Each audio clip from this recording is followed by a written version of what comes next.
కాంగ్రెస్లో మహానాయకులు పెద్ద పెద్ద నాయకులు మొత్తం ఓడిపోయారు. దానివల్ల మీ స్పందన ఏంటి? అసలు ఏమనుకుంటున్నారు? కాంగ్రెస్ గురించి ప్రజల్లో ఉన్న అభిప్రాయం ఏంటి? ఒకవేళ చంద్రబాబు కలవడం వల్ల కాంగ్రెస్కి మైనసా ప్లస్సా అనేది దీనివల్ల అర్థమైపోయింది అనుకుంటారు.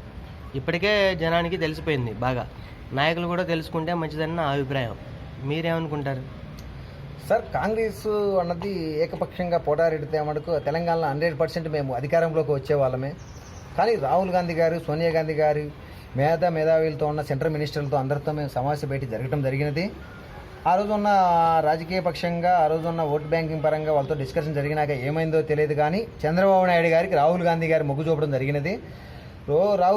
చంద్రబాబు నాయుడు గారితో మనకి పొత్తు సంబంధం కాదండి, ఆంధ్ర సెటిలర్స్ ఉన్నారు, తెలంగాణ వ్యతిరేక ఓటు బ్యాంకింగ్ ఉందని చెప్పడం జరిగింది. ఆ రోజు మేము జరిగినా కానీ ఆ రోజు మనకు తెలంగాణ ఓటు బ్యాంకింగ్ అయితే మనకి రివర్స్ పక్షంగా జరుగుద్దండి, చంద్రబాబు నాయుడు కలుపుకోవడం వల్ల మనకు మైనసే తప్ప ప్లస్ పాయింట్ ఉండదండి అని రాహుల్ గాంధీ గారితో వివరించడం జరిగినది.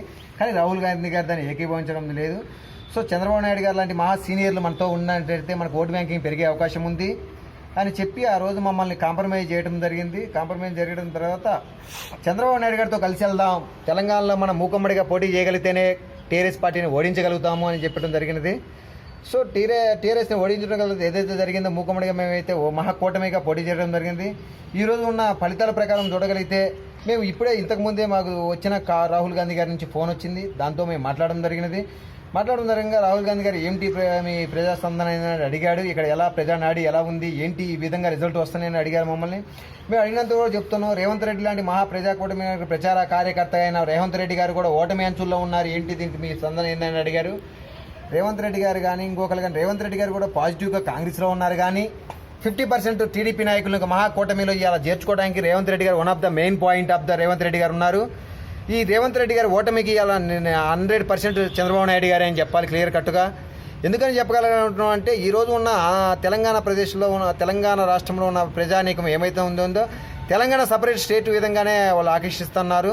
టీడీపీని కలుపుకోవడం వల్ల ఆంధ్ర రాజకీయం కనుక మా మీద అధికారం చెలాయిస్తే మాకు రావాల్సిన పరిపాలన కానీ, మాకు రావాల్సిన అభివృద్ధి కానీ ఏదైతే డెవలప్మెంట్ అవదనుకున్నారో, కాంగ్రెస్ గవర్నమెంట్లో టీడీపీ కలవడం అన్నది చంద్రబాబు నాయుడు మాకు రావాల్సిన నీటిపారుదల శాఖ మంత్రి కానీ, ప్రాజెక్టులు కానీ ఏ విధంగా ఆయన అడ్డపడగలరని తెలుసుకున్నారో వాళ్ళైతే కాంగ్రెస్కి నిష్పక్షతంగా ఓట్ బ్యాంకింగ్ చేయడం జరిగినది. కేవలం చంద్రబాబు నాయుడు వల్ల ఈ రోజు మేము ఈ పరిస్థితిలో ఇవాళ 20 సీట్లకు మేము రెడీ కావడం జరిగింది. లేకపోతే మేము ప్రతిపక్షంలో ఉండాల్సిన 45 సీట్లు 55 సీట్లు రావాల్సిన మా కాంగ్రెస్ కూటమి సందర్భంగా ఈరోజు ఓన్లీ చంద్రబాబు నాయుడు వల్ల మేము ఈ విధంగా 20 సీట్లకు మాత్రమే పరిమితం కావాల్సి వచ్చింది. అయితే ఈ డిఫీట్ని మీరు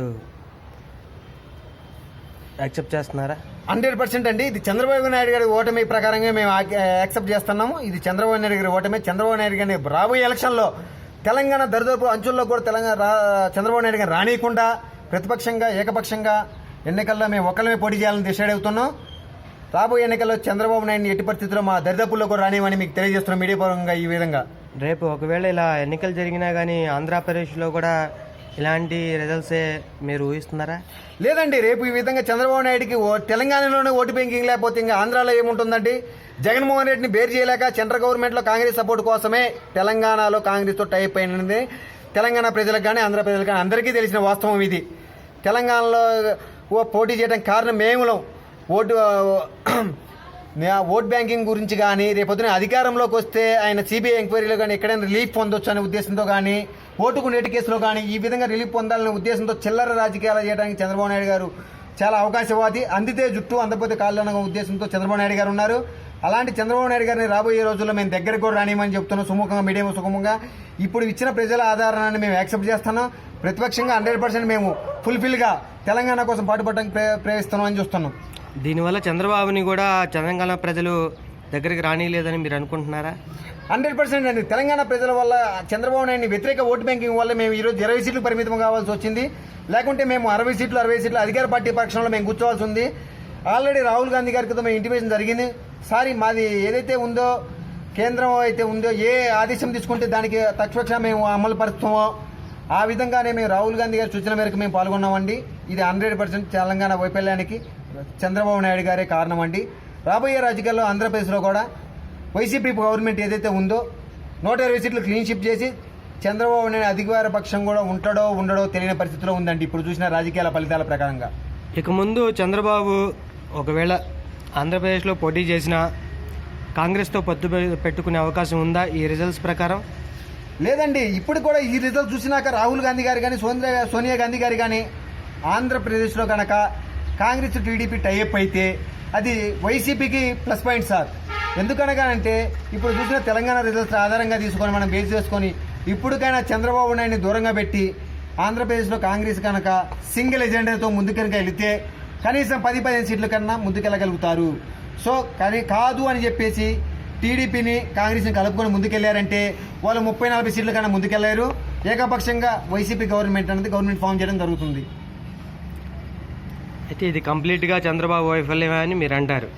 నిష్పక్షపాతంగా చెప్తున్నా సార్, ఖచ్చితంగా ఇది ఆంధ్రప్రదేశ్ సీఎం చంద్రబాబు నాయుడు గారి వైఫల్యమే. దీనివల్ల మాకు కాంగ్రెస్లో వాళ్ళు కలవటం వల్ల మేము ఈ శాస్తి అనుభవించాల్సి వచ్చింది. ఈ రోజున మేము ప్రతిపక్షంలో నిలబాల్సి వచ్చింది. ఎందుకు అలా అంటారు మీరు? ఒకవేళ చంద్రబాబు పరిపాలన బాగలేదని అంటారా?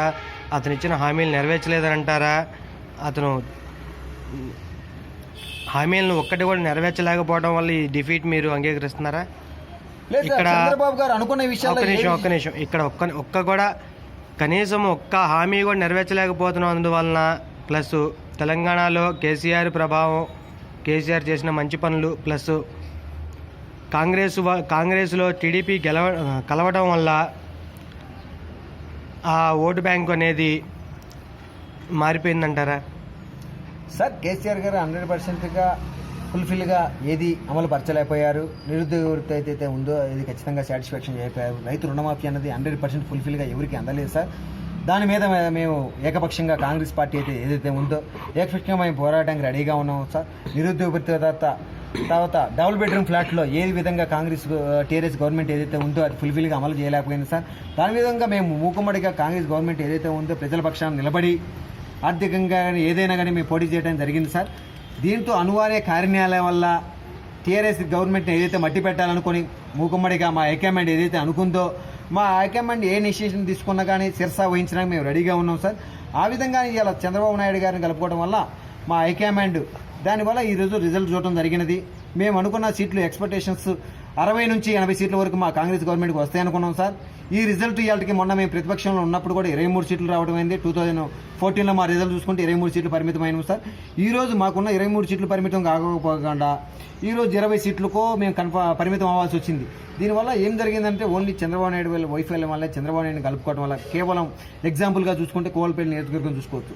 కోల్పల్లి నియోజకవర్గం ఏదైతే ఉందో ఆంధ్ర ప్రజలు ఉన్న సెటిలర్స్ ఉన్న సెగ్మెంట్లో కూడా ఇలా మాధవరావు కృష్ణారావు గారికి 21,000 మెజార్టీ ఇచ్చారంటే కేవలం చంద్రబాబు నాయుడు గారిని వ్యతిరేకించడం వల్లే ఇలా మాధవరావు కృష్ణారావు గారికి 21,000 మెజార్టీ వచ్చింది.